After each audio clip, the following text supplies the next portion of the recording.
ಈ ಎಂಪ್ಯಾನಲ್ಮೆಂಟ್ ಮಾಡೋದೇ ದೊಡ್ಡ ದಂಧೆ. ಮೊದಲು ಯಾರನ್ನ ಎಂಪ್ಯಾನಲ್ಮೆಂಟ್ ಮಾಡಬೇಕು ಅದರಲ್ಲೇ ದೊಡ್ಡ ಪ್ರಮಾಣದ ದುಡ್ಡು ಎಕ್ಸ್ಚೇಂಜ್ ಆಕೈತಿ ಮಂತ್ರಿಗಳಿಗೆ ಮತ್ತೆ ಈ ನಿಗಮದ ಅಧ್ಯಕ್ಷರಿಗೆ.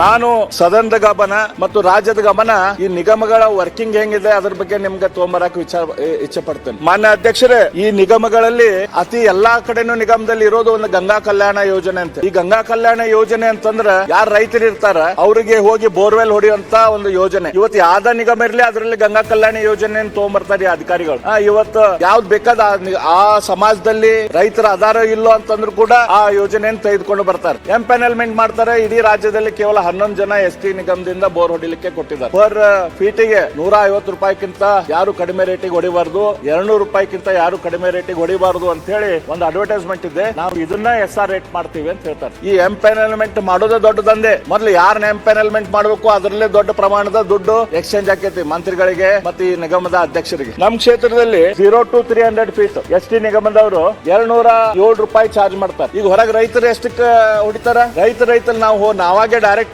ಬೋರ್ವೆಲ್ ಕಂಪನಿಗಳಿಗೆ ಹೋಗಿ ಹೊಡ್ಸಾಕ್ ಹೋದ್ರೆ 80 ರೂಪಾಯಿ ಪರ್ ಫೀಟ್ ಹೊಡಿತಾರೆ. ಇಲ್ಲಿ ನಿಗಮದಲ್ಲಿ ಎಷ್ಟು ಇನ್ಕ್ಲೂಡಿಂಗ್ GST ಕೂಡಿ 207 ರೂಪಾಯಿ. ಇದು 300 ಫೀಟ್ ದಾಟ್ತಂತಂದ್ರೆ 200 ರೂಪಾಯಿ ಆಕೈತದ. ಆಮೇಲೆ ಇನ್ನೊಂದು 350 ದಾಟ್ತಂತಂದ್ರೆ ಮತ್ತೆ ಇನ್ನೊಂದು ರೇಟ್. ಈ ರೀತಿ ಎಂಪ್ಯಾನಲ್ಮೆಂಟ್ ಏನ್ ಮಾಡೋದಿದೆ ಅಲ್ಲ, ಇದು root cause of all the problem. ರೈತರಿಗೆ ಗೊತ್ತಾಗುದಿಲ್ಲ ನಾವು ಯಾರ ಕಡೆಯಿಂದ ಬೋರ್ ಹೊಡಿಸ್ಬೇಕಂತ ಹೇಳಿ. ಯಾವ ಬೋರ್ವೆಲ್ ಕಂಪನಿಯವರು ಕಡಿಮೆ ರೇಟ್ ಕೊಡ್ತಾರಂತೆ ರೈತರಿಗೆ ಗೊತ್ತಾಗುದಿಲ್ಲ. ಅದಕ್ಕೆ ಈ ಅಧಿಕಾರಿಗಳು ಯಾಕಬೇಕು? ಎಂಪ್ಯಾನಲ್ಮೆಂಟ್ ದಂಧೆ ಯಾಕಾಗಬೇಕು? ಈ ಎಂಪ್ಯಾನಲ್ಮೆಂಟ್ ಏನಾಗ್ತಾ ಇದೆ ಅಲ್ಲ, ಇದನ್ನ ನಿಲ್ಲಿಸುವಂತ ಅವಶ್ಯಕತೆ ಇದೆ. ರೈತರು ಡಿಸೈಡ್ ಮಾಡ್ತಾರೆ, ನಾ 80 ರೂಪಾಯಿ ಹೊಡ್ಸ್ಕೊಂತೇನೋ, 100 ರೂಪಾಯಿ ಹೊಡ್ಸ್ಕೊಂತೇನೋ, 100 ರೂಪಾಯಿ ಹೊಡ್ಸ್ಕೊಂತೇನೋ, 90 ರೂಪಾಯಿ ಹೊಡ್ಸ್ಕೊಂತೇನೋ, ರೈತರು ಡಿಸೈಡ್ ಮಾಡ್ತಾರ. ಈ ಎಂಪ್ಯಾನಲ್ಮೆಂಟ್ ಮಾಡುವಂತ ಕೆಲಸ ಏನೈತಿ ಇದೊಂದು ದೊಡ್ಡ ದಂಧೆ. ಇದನ್ನು ಬಂದ್ ಮಾಡುವಂತ ಅವಶ್ಯಕತೆ ಐತಿ. ಮೊಟ್ಟ ಮೊದಲು ಸ್ಟೆಪ್